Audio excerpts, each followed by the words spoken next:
Hello दोस्तों, daily topic hub आपका स्वागत करता है। 74th रिपब्लिक डे के अवसर पर डेली टॉपिक हब आपको बहुत बहुत स्वागत करता है। इस टॉपिक में हम लोग इस वीडियो में हम लोग ये जानेंगे कि हमारे संविधान का कैसे इवोल्यूशन हुआ और कुछ खास बात आपको जानने को मिलेगा। ये आज का डे बहुत इंटरेस्टिंग डे है, तो उम्मीद करता हूँ कि वीडियो को आप लोग एंजॉय कीजिएगा। तो चलिए इसी के साथ शुरुआत करते हैं दोस्तों। कहते हैं इस तिरंगे झंडे के पीछे छुपी है हजारों अनसुनी कहानी। इस तिरंगे झंडे के पीछे छुपी है हजारों अनसुनी कहानी। इसे पाने के लिए जान दे दिए हमारे हजार हिंदुस्तानी। तो ये मैं जो 2023 का जो हम लोग मना रहे हैं, ये 24th रिपब्लिक डे मना रहे हैं दोस्तों। इसे हम आगे लेके चलते हैं। साथ में आपको सरस्वती पूजा यानी कि बसंत पंचमी की भी हार्दिक स्वागत है, क्योंकि ये बहुत ऐसा 18 या 19 ईयर बाद हुआ है जब रिपब्लिक डे और सरस्वती पूजा दोनों एक साथ हुए हैं। आप सामने यहाँ देख रहे हैं दोस्तों कि ये 1953 का रिपब्लिक डे का क्या है, परेड है, जो कि यहाँ पे आप देख रहे हैं कि क्या आपको सामने नज़र आ रहा है। और एक और देख सकते हैं आप कि ये देखिए, जो कि अब रिसेंट का है 22-23 का। तो कितना बड़ा दूरी हम लोगों ने तय किया है। ये यहाँ का परेड में देखिए क्या है और यहाँ का परेड में देखिए क्या है। दोनों में बहुत ज़्यादा फासला है कि कहाँ से कहाँ तक हमारा देश आज प्रोग्रेस कर चुका है, डेवलप कर चुका है। देखते ही बनता है कि हाँ क्या नज़ारा है।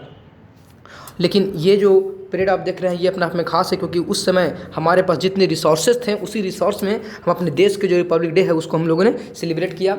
ये क्यों करते हैं ये सब कुछ आपको मालूम चल जाएगा, क्योंकि 26 जनवरी ही क्यों। तो बने रहें वीडियो के साथ। ये आपके देखिए ये प्यारा संविधान, ये जो आपके स्क्रीन पर नज़र आ रहा है ये प्यारा संविधान है। तो शुरू करते हैं दोस्तों। आपको मालूम होना चाहिए कि 26 1 मिनट हम पेन चेंज कर लेते हैं दोस्तों। 26 जो नवंबर आपका है उस 1949 को इस दिन हमारा संविधान को पार्शियली अडॉप्ट किया गया था ताकि हम अपने देश को आगे लेकर चल सकें। लेकिन 26 जनवरी 1950 को हमारे देश का जो संविधान था पूरी तरह से लागू कर दिया गया था। तो इसीलिए 26 जनवरी को हम लोग रिपब्लिक डे सेलिब्रेट करते हैं, क्योंकि इस दिन हमारा संविधान लागू हुआ था। इसके पीछे भी कहानी है दोस्तों, क्योंकि हमारे देश के देशवासियों ने ये सोचा था कि 26 जनवरी को इंडिया को हम क्या कर लेंगे, इंडिपेंडेंट कर लेंगे। लेकिन ऐसा समय नहीं आया। तो इसीलिए हमें आज़ादी कब मिली, 15 अगस्त को मिली थी। तो इसलिए जब आगे चल करके ये तो आज़ादी का जो मैटर था वो हमारे हाथों में था नहीं, ये तो हमें ब्रिटिश ने आज़ाद किया। तो उसके लिए हम लोग जो डेट फिक्स किए थे 26 जनवरी, उस दिन आज़ाद नहीं हो पाए। लेकिन संविधान को लागू करने का मेरे हाथों में था, हमारे देश के जो फ्रीडम फाइटर थे उनके हाथों में था। इसलिए उन लोगों ने 26 जनवरी को और 1950 को पूरी तरह से संविधान को लागू किया। उसी दिन से हम लोगों ने 26 जनवरी को क्या सेलिब्रेट करना शुरू कर दिया, as a republic day celebrate करना शुरू कर दिए। उससे पहले आपको मालूम होना चाहिए कि 2015 में जो हमारे देश के सोशल जस्टिस मिनिस्टर हैं वो 26 नवंबर को अनाउंस किए कि हम लोग क्या मनाएंगे, संविधान दिवस भी मनाएंगे। तो 26 नवंबर को भी हम लोग संविधान दिवस मनाते हैं। 2015 से शुरुआत किए थे, लेकिन 26 जनवरी को हम लोग रिपब्लिक डे मनाते हैं, क्योंकि इस दिन पूरी तरह से हमारे देश को जो संविधान वो लागू कर दिया गया था। तो ये कुछ इंटरेस्टिंग फैक्ट थे दोस्तों। आगे चलते हैं। यहाँ पे देखिए दोस्तों, 20 जो बताएं आपको वही लिखा हुआ है। 26 नवंबर 1940 कॉन्स्टिट्यूशन इंडिया फॉर्म अडॉप्ट, मतलब कि पार्शियली अडॉप्ट किए थे। और 26 1950 को हम लोग पूरी तरह से क्या कर दिए, minister of social justice empower 19 नवंबर को 2015 में अनाउंस किए कि हम लोग क्या मनाएंगे, कॉन्स्टिट्यूशन डे मनाएंगे। लेकिन इसको मनाना शुरू कब किए, 26 नवंबर को स्टार्ट किए थे। ये डिक्लेरेशन का डे है, लेकिन ये सेलिब्रेशन का डे है। एक इंसान का नाम आपको याद होना चाहिए, एम.एन. रॉय, जो कि फर्स्ट ऐसे इंसान थे जो 1934 में बोले थे कि एक कॉन्स्टिट्यूशन असेंबली होना चाहिए। क्या होना चाहिए, कॉन्स्टिट्यूशन असेंबली होना चाहिए। और उसके बाद 12 ईयर बाद, मतलब कि 1946 में जा करके आपको एक क्या बना, कैबिनेट मिशन बना, कैबिनेट मिशन बना, जो कि एक क्या बनाया, कॉन्स्टिट्यूशन असेंबली बनाया। ये वही कॉन्स्टिट्यूशन असेंबली दोस्तों जिसमें हमारे देश के संविधान को बनाया गया था। ठीक है दोस्तों, अब यहाँ से देखते हैं कि इसके मेन फॉर्मर जो कि हेड कौन कौन थे, कौन कौन इसमें काम किए। तो एक ड्राफ्टिंग कमेटी था जो कि मतलब कि ड्राफ्ट तैयार कर रहे थे हमारे देश के संविधान के बारे में। तो उसमें टोटल 7 मेंबर थे और ये 7 मेंबर जो डॉक्टर भीमराव अम्बेडकर जो थे ये हेड थे, लेकिन और भी लोग जैसे कि अलादी कृष्ण अय्यर थे, एन गोपाल स्वामी थे, BR अम्बेडकर जी थे, के मुंशी थे, मोहम्मद सऊदुल्ला था, BL मित्तल थे, DP खेतान थे। तो ये सब लोग थे। अब ऐसा नहीं है कि इन लोग अपने आप में, इन लोग जो भी यहाँ पे 7 मेंबर थे ये अपने अपने फील्ड में बहुत ही महारथी थे। दूसरी बात दोस्तों कि इसका फर्स्ट मीटिंग 23 अगस्त मतलब कि 30 अगस्त 1947 को बनाया गया, जिसके चेयरमैन कौन थे, भीमराव अम्बेडकर थे। और 29 अगस्त को इसका मतलब कि ड्राफ्टिंग कमेटी को बनाया गया था और 30 अगस्त को ये अपना मीटिंग को, फर्स्ट मीटिंग को आगे लेकर चले थे।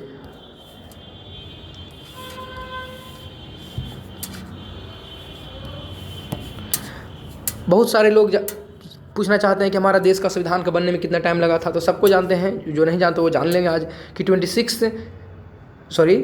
ईयर 11 मंथ 18 डेज़ का सफ़र तय किया गया हमारे देश के संविधान को बनाने के लिए।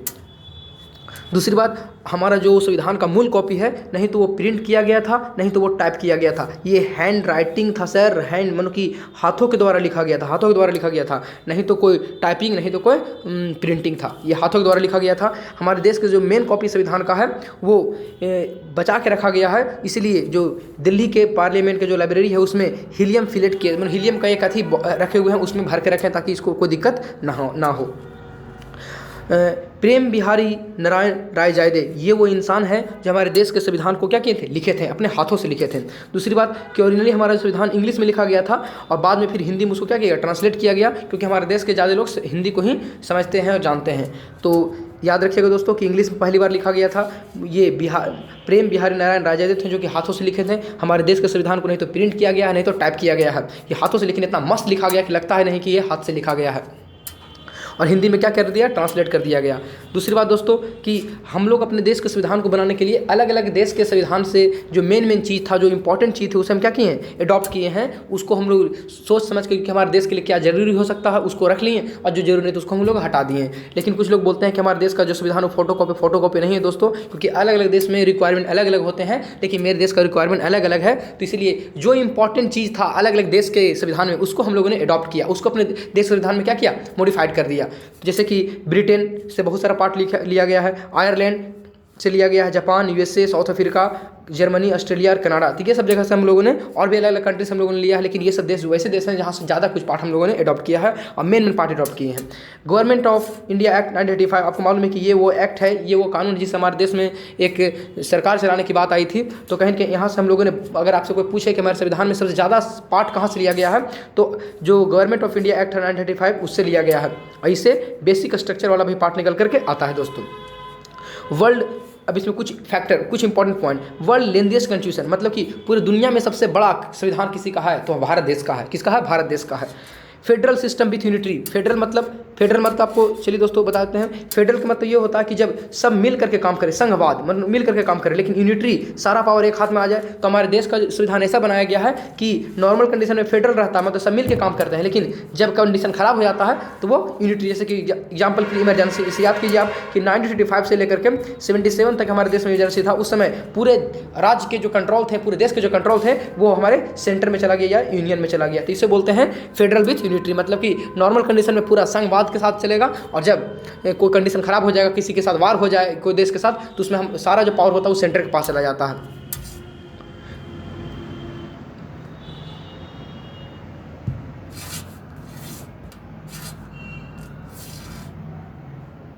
ये देखिए दोस्तों, ये वो हीलियम फिलेट यहाँ पर रखा हुआ है जिसमें हमारे संविधान को रखा गया है, ताकि किसी प्रकार से हमारे संविधान का दिक्कत ना हो। संविधान, क्योंकि आज हम देख रहे हैं, आने वाला जनरेशन देखेगा, और ये वो चीज़ है जिसको ये वो संविधान है जो हमारे देश को आगे कंटिन्यू करेगा जब तक ये देश धरती रहेगा तब तक। तो इसीलिए इसे सहज कर रखना बहुत ही जरूरी है दोस्तों। देखिए यहाँ पर लिखा हुआ है कि प्रेम बिहारी नारायण रायजादे ने हाथों से लिखा हमारा संविधान। हमारे देश के संविधान को प्रेम बिहारी नारायण रायजादे अपने हाथों से लिखे थे। दुनिया के सबसे बड़े से भारतीय संविधान की मूल कॉपी हाथों से लिखी गई, मतलब दुनिया में इतना बड़ा संविधान जो है उसको हाथ से लिखा गया है। समझ रहे कितना इंटरेस्टिंग बात है। संविधान की मूल कॉपी को अंग्रेजी कॉपी कैलियोग्राफी प्रेम बिहार नारायण राजमोहन की अंग्रेजी में लिखा गया था। हमारे संविधान में मूल कॉपी अंग्रेजी में है और जिसका हिंदू में क्या किया गया, अनुवाद की बात हमको बता चुके हैं दोस्तों। आगे देखते हैं दोस्तों, देखिए यहाँ पर यही वो हीलियम वाला बताया हुआ रखा हुआ है। यहाँ लिखा हुआ है कि nearly take to make our constitution in 3 year, but मैंने क्या आपको बताया कि 2 ईयर 11 मंथ 18 डे लगा था, बट यहाँ पर ऑलमोस्ट मैंने क्या अप्रोक्स कर दिया है, और लिख दिया कितना कि 3 ईयर लगा था। दूसरी बात नेक्स्ट यहाँ देखिए, the original copy of storage in special cases, मतलब कि जो अथी है आपका जो ओरिजिनल कॉपी है उसको हम लोगों ने क्या किया है, स्टोर किए हैं स्पेशल चीज़ में, जैसे कि हीलियम वाला हो गया उसमें स्टोर कर दिए हैं। 26 नवंबर 1949 the final draft was ready, मतलब कि 26 नवंबर 1949 को फाइनल ड्राफ्ट तैयार हो गया था, लेकिन हम लोगों ने इसको कुछ ही पार्ट को अडॉप्ट किया था और 26 जनवरी को हम लोग इसमें पूरी तरह से लागू कर दिया। देखिए जो हमारा संविधान जो बना था कंस्टिट्यूशन असेंबली के द्वारा, उसमें टोटल 11 सेशन लगे थे। कितने सेशन लगे थे? 11 सेशन लगा था दोस्तों। उसके बाद ये कंप्लीट हुआ था। अभी हमारे देश में अब तक के 105 इससे प्लस भी क्या हो चुका है, संविधान में चेंजिंग हो चुके हैं, अमेंडमेंट हो चुके हैं। इसीलिए हमारे देश के संविधान को लाइफ डॉक्यूमेंट कहा जाता है, क्योंकि जिस तरह से हमारे देश में जरूरत होते जा रहा है उसे हम अपने संविधान में चेंज करते जा रहे हैं, तो कहीं न कहीं समय के साथ हमारा संविधान भी बदलते जा रहा है। तो हमारे जो देश के संविधान बनाने वाले निर्माता थे उनको ये मालूम था कि आज जो हम संविधान बना रहे हैं, जो इसमें लिख दिए वही सब दिन काम नहीं करेगा, जरूरत पड़ने पर इसमें ऐड भी किया जा सकता है, रिफॉर्म भी किया जा सकता है। तो जिस तरह से हमारे देशवासियों को चेंजिंग की जरूरत पड़ती है उसे चेंज करते हैं। एक बात और आपको बता दोस्तों कि हमारे देश के संविधान में किसी प्रकार का बदलाव करना है तो बदलाव सिर्फ हमारे देश के पार्लियामेंट ही कर सकता है, स्टेट का इसमें कोई रोल नहीं होता है दोस्तों जनरली। ये देखिए दोस्तों कि 24 जनवरी 1950 को हमारे देश के जो संविधान है उस पर 284 लोगों को साइन हो गया, कहाँ? दिल्ली में। क्योंकि आपको मालूम है कि 26 जनवरी को हम लोग इसे लागू करने वाले हैं, तो उससे पहले 2 दिन पहले हम लोग क्या करवाया, साइन करवा लिया। इसका फाइनल ड्राफ्ट आने से पहले पूरी तरह से संविधान बन के जो आपके सामने आया 26 जनवरी को, उसको आने से पहले इसमें 2000 बदलाव किए गए थे कि हाँ ये होना चाहिए, नहीं होना चाहिए, वो भी किसी एक आदमी के मत से नहीं, सारे आदमी के मत से। तो बहुत मशक्क़त के बाद हमारा संविधान बनकर तैयार हुआ दोस्तों। नेक्स्ट जब 9 दिसंबर 1946 को, मतलब जब हमारे संविधान कंस्टिट्यूशन असेंबली को जो बनाया गया था कैबिनेट मिशन के द्वारा, तो उसमें 9 दिसंबर 1946 को हमारे उसके जो हेड बनाए गए किन्हें बनाए गए, सचिदानंद सिन्हा को बनाए गए। और 13 दिसंबर को आगे चल करके डॉक्टर राजेंद्र प्रसाद को इनका जो हमारा कंस्टिट्यूशन असेंबली बना था उसका हेड बना दिया गया। उसके बाद आप देखिए यहाँ पे लिखा हुआ each page was decorated by artisan from Shanti Niketan, मतलब कि लिखने वाले तो कोई और थे, लेकिन जो सजावट देखते हैं आप संविधान के ऊपर वो शांति निकेतन से आए थे। उसमें कौन कौन थे? तो बोहर, राम मनोहर सिन्हा एंड नंदलाल बोस थे। ये सजाए हैं किसको? हमारे संविधान को दोस्तों। और यहाँ से it is the longest constitution in the world, आपको बता चुके हैं। शुरुआत में 8 शेड्यूल था जो कि आज 12th हो चुका है। 22 पार्ट थे जो कि आज 25 हो चुका है, और 395 के समथिंग आर्टिकल थे जो कि आज 450 प्लस हो चुका है। तो ये एक बहुत बड़ा क्या है, हमारे देश के संविधान का ये जर्नी रहा दोस्तों। तो उम्मीद करता हूँ कि ये वीडियो आपको अच्छा लगा होगा, कुछ आपको संविधान के बारे में जानकारी अच्छे जानकारी मिले होंगे। तो इसी के साथ इस वीडियो को हम समाप्त करते हैं दोस्तों। जय हिंद।